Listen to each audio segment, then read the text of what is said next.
Are you already on Wikisana, the biggest search engine in all-time medicine?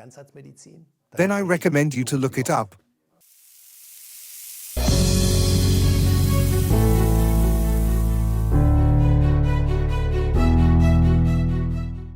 I welcome you again to our format NaturalMEDICINE. Nice to have you back with us. Today we are talking about the topic of adipositas. Why it is so prevalent in our society and what the consequences are, which is much more dramatic. I have a wonderful interview partner with me, Alexandra Kotthaus, Chief Physician at the Biomed Center in Sonnenberg. Stay tuned, it will be exciting. See you in a moment. Dear Alexandra, welcome. Hello, Alexandra. Nice to have you here. I would like to briefly introduce you. You are a specialist in general medicine, psychiatry, and psychotherapy. You work in your Biomed Center in Sonnenberg, which is very cause-oriented, not primarily symptom-oriented, as it is done in most cases. This is simply a great gain to get back to health, especially in the long term. Our topic today is adipositas. In America, we have been observing for a long time that it is on the front page. I can remember seeing broadcasts on a channel that explicitly deals with very overweight people. My life with 300 kilograms, for example. I can't understand how you can get so far, but of course there are also psychological issues behind it. They always tell you why it got so far. Most of the time, it was the drug career of the parents that led to something, and where the child comforted itself with food in some way, compensated for something, which ultimately led to how it is now. But we also see in Germany that these adipositas stories are on the front page. At least I hear it. Is that correct? Yes, absolutely. I can't go shopping in Germany anymore. Meaning, I don't know if you can see it on TV, but I'm a little dwarf. With a normal BMI, in the lower half of the normal range. When I was a teenager, I could still dress up in Germany. And I can't really dress up in Germany anymore. Or buy shoes. I have the feeling that the shoes are getting wider and wider. I can only go shopping in countries where small people live. Then the cinema was renovated, where we always went. If I want to have my feet on the floor, I sit like this. And if I want to sit in the back with my butt, then I sit like this. In a chair. That's why I feel totally comfortable here in the Appenzellerland. I don't feel small at all. The toilets are not too deep and they don't flush either. But I think other people probably register that less. What size that has? I don't know if everyone. My husband is also on the small, slim side. And he doesn't find anything to wear anymore.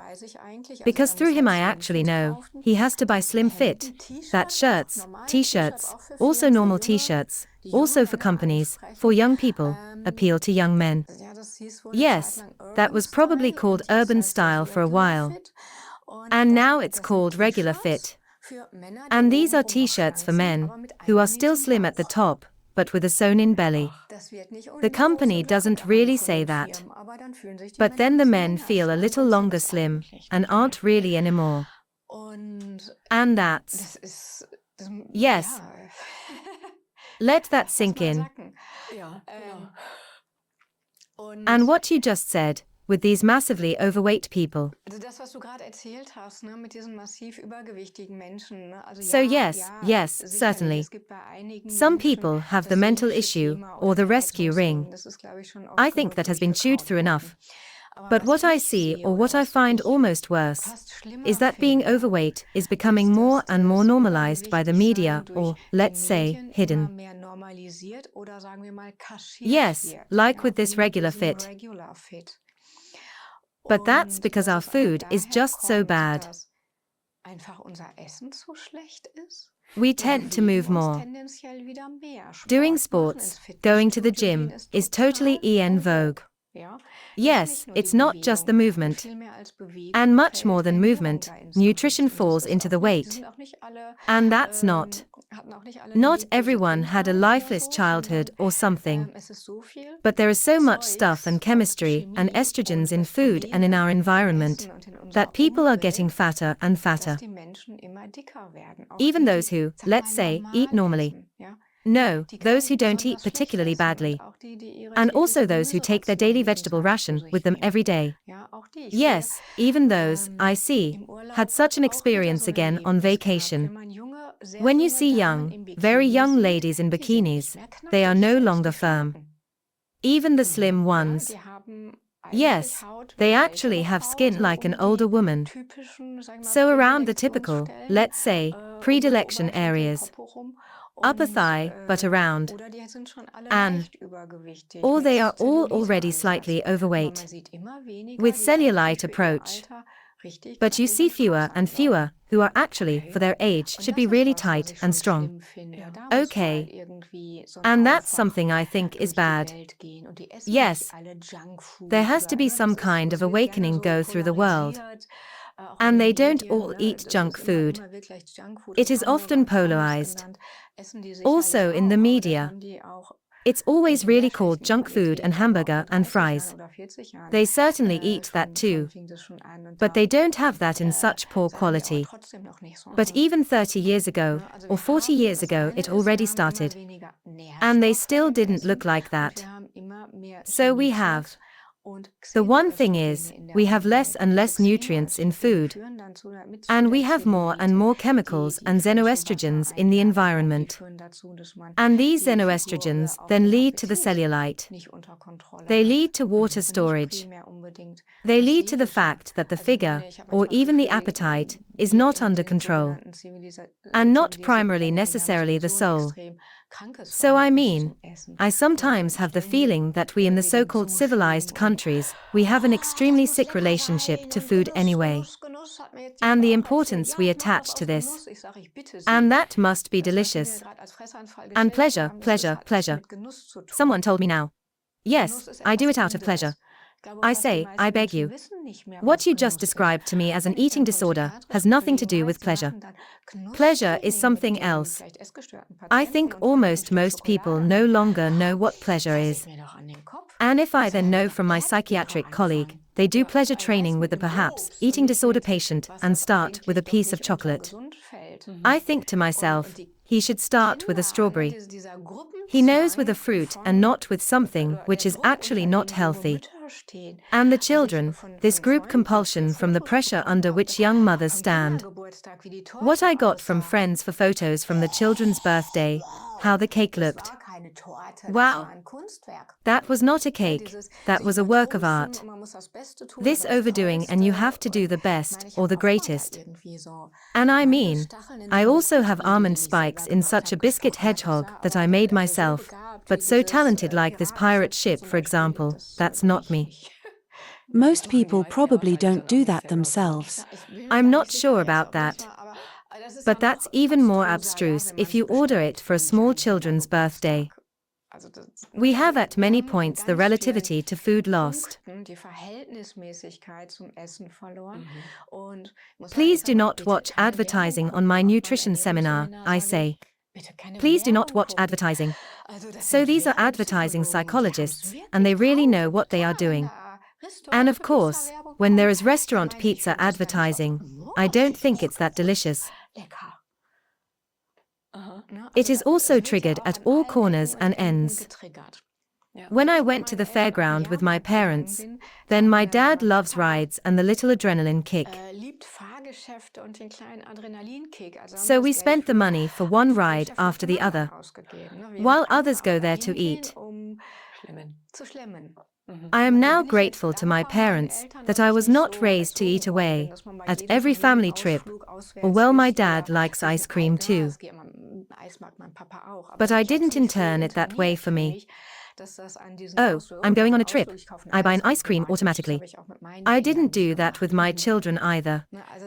These are habits that have ingrained themselves. But the worst is actually how we are left behind with the incredibly poor quality of food. And even if we eat well or eat vegetables, it has less nutrients than it used to have.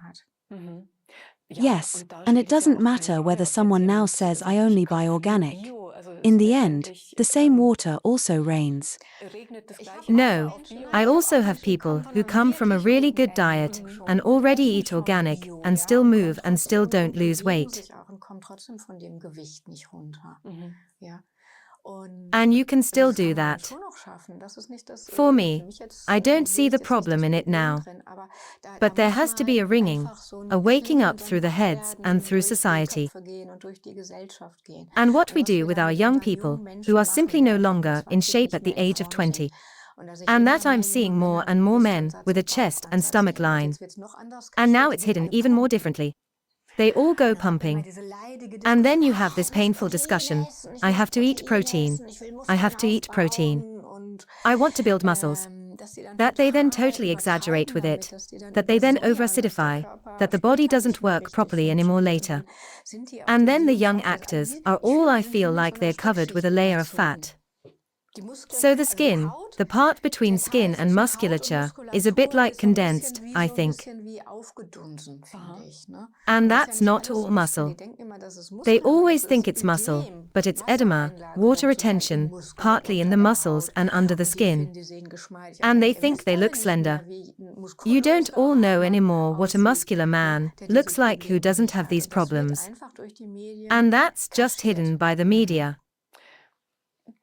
If I'm dealing with adipositas now, we also wanted to talk about the consequences.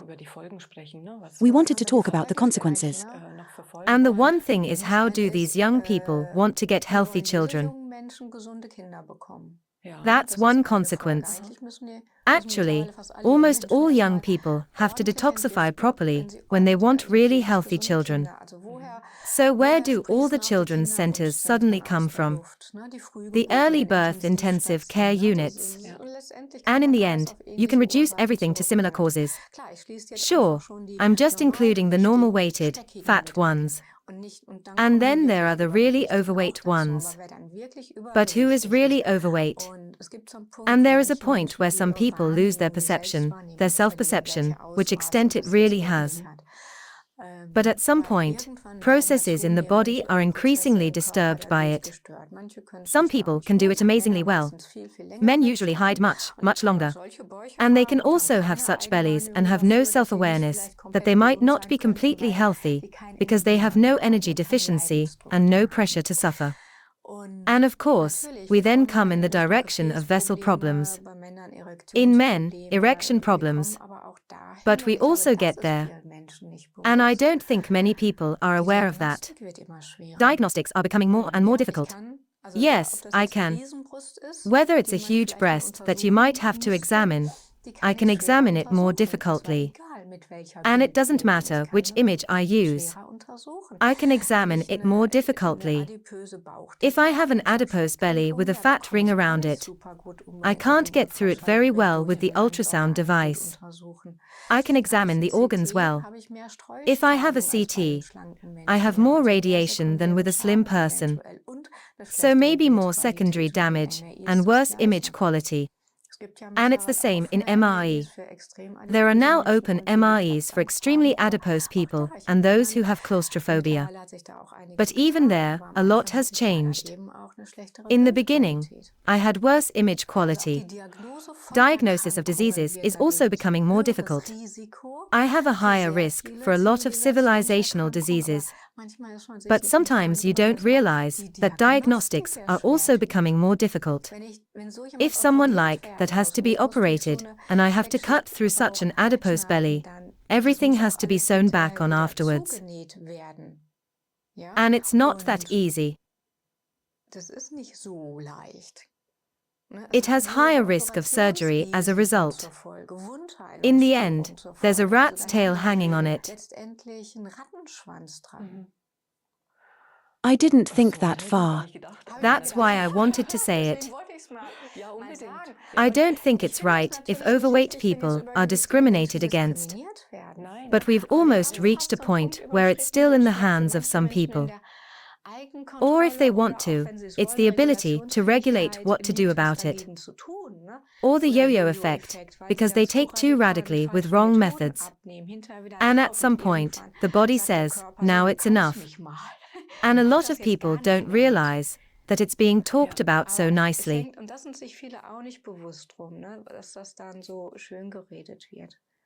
With this concealing, I mean. And when it comes to these consequences, they don't talk about it anymore. That's true. How can you proceed in such a case when the misery is already there? You're affected by adiposity. You also speak so nicely about young people you see on vacation, or young women, where the approach is already there. Yes, of course. Nutrition, sure, even though I say many people can't regulate it with nutrition alone anymore. Nutrition still plays a big role. I can do fine-tuning without someone having to suffer or starving. That's very important. If you come to me, you don't have to do it out of discipline. Sure, there are a few foods, and if you've seen something with me, you know what I'm talking about. But it's not about food limitations or calories. It just doesn't work. And that's why I had a lady who was already relatively determined. She wanted to lose weight, but was still very scared of the first appointment. Really scared.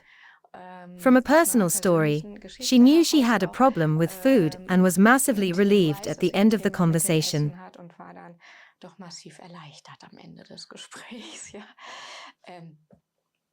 It's possible without suffering. But sometimes it's like how adjustable the metabolism is. How is the liver? It's like a needle in a haystack in therapy. You have to treat the liver well. And sometimes I have to dig deeper into our toolbox and say, there's another therapy coming on top.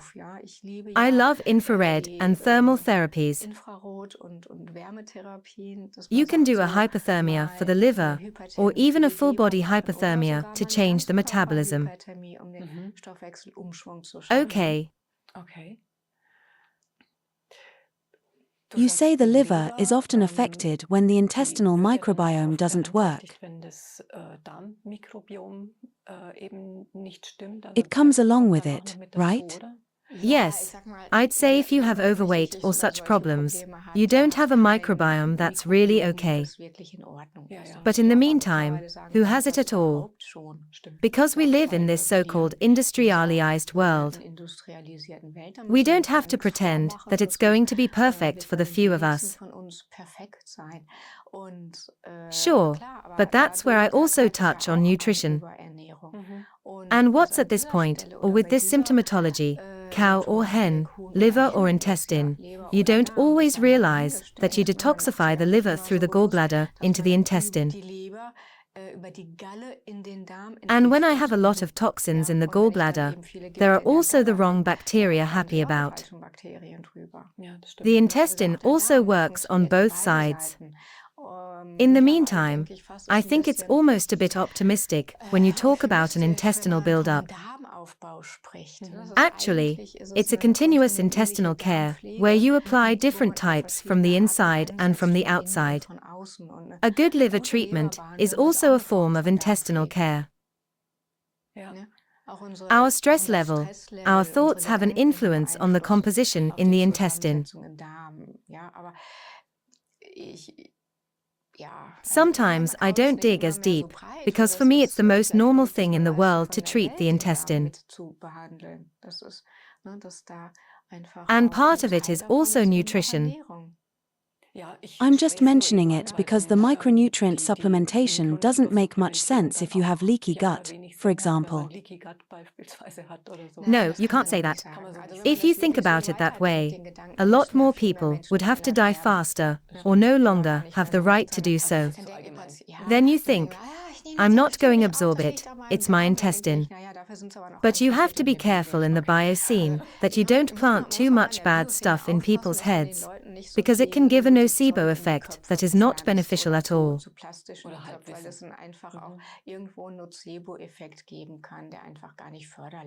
They talk to me, your eyes form moisture, you form saliva, your stool goes out. They have to intake something, do you understand? I'm trying to get away from this negativity and fear. I have to make people understand that they have to be detoxified. And I'm not always trying to paint the whole devil on the wall, but one understands it earlier, the other I have to explain a little deeper, because my blood values are quite good. I don't quite see it. There are signs that your liver needs a little support. Yes, but the liver values are good. Yes, but the liver values only go up when 2/3 of the organ functions are damaged. And what happened to me? Some GPs seem to diagnose a fatty liver off of liver values, and that's not possible. For a fatty liver, you have to do an ultrasound, and you can have completely normal liver values, and still see a steatosis hepatitis in the ultrasound. A compacted liver tissue, or already advanced stages. That doesn't necessarily correlate with each other. And the other way around, someone who has increased liver values doesn't have a conspicuous liver in the ultrasound. That's just not true. And the same applies to the kidneys. The kidney values only go up when 2/3 of the organ functions are limited. Yes, but we don't have any more doctors who can still treat, who can still touch. I learned from chief doctors that they didn't have any diagnostic options. And when I was in college, the assistant doctor I learned from we have to do an MRI, and then this and that blood values and that blood values. I thought, I learned well. And then he said to me, yes, with what consequence? Then we know what it is. Yes, with what consequence? There is no treatment consequence. So not with everything I can do diagnostically, there is a treatment consequence. But younger doctors don't seem to be able to do that anymore. They can't do the specifics. Does the laboratory value really depend on what I want to know? And if so, how meaningful is it? These are two different parameters and patients don't know that. And they think, oh, I have it now black on white. But you have to put it all into proportion. Sometimes you also have to have the previous values to even evaluate the values you received. And it's increasingly lost. Yes, unfortunately. And the prospects are not that it will change again, are they? Well, at the moment I don't see that. I don't know. I also know a few more and more school physicians who are starting to fight and think a little.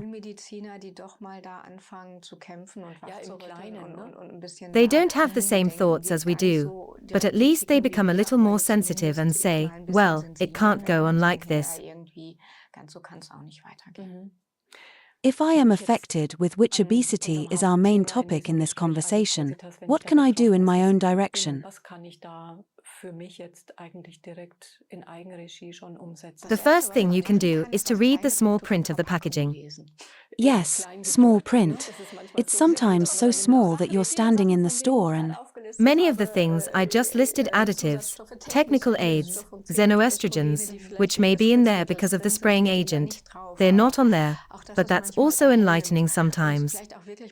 And maybe really download a list on the internet under how many terms sugar and artificially produced sugars are hidden. Also maltodextrin. This is also in sausage goods. This is also in hearty things, which are also in the convenience area. So not yet finished products are, but a kind of pre-stage of finished products. Just frozen fruit and vegetables, for example, can be very convenient. It's a little bit prepared for things. That you look at what's in there and spices. There are still strange laws, please, only organic spices. Only organic spice mixture. Start paying attention there, too. There, too, strange sweeteners, maltodextrin, cane sugar and salts and stretches like strength, modified strength. Avoid all these things. Pure spices also really none that already contain salt. That you also do that separately takes a good salt. That's maybe the first time. And really look, you don't have to drink only water, you can also drink a tea. But that may also be an unsweetened, not flavored tea. Even if you drink a juice or a smoothie, you don't have to spoil everything right away. It's a juice, a real juice. And actually, I mean preferably freshly squeezed juice. If I say the word, please don't compare it to a lemonade or carbonated drinks. That you first look that you buy pure substances and prepare them. That can be very effective first steps. It's not about to avoid carbohydrates, but that you go for natural. That you just go for natural and not for processed. That can be for many people big steps forward.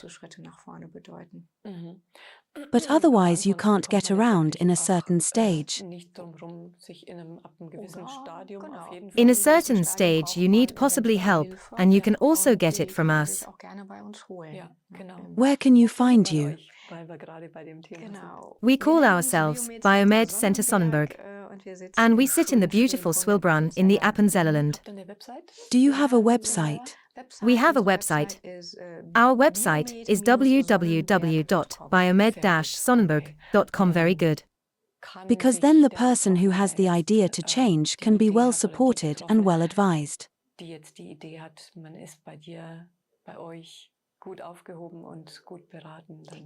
Very good. Now we could only dive in a little bit. But hopefully we have created a little bit of awareness what consequences it has, and that it is a story where our economy adapts as if it were the most normal thing in the world. That people get more and more, but in the long run of course not healthy. I hope we have achieved that with this conversation. Or am I sure? I thank you at this point. I am already looking forward to our next conversation. Thank you very much. I also say a very warm thank you that you were there. It is not to be underestimated, this topic adipositas in our society and a few little things. We are in our own responsibility to take care of ourselves where we have it in our hands. The little things can also become big things. Ultimately, in the meaning of staying healthy, stay vigilant, attentive, and loving to yourself and to your body. I look forward to seeing you next time. Until then, goodbye.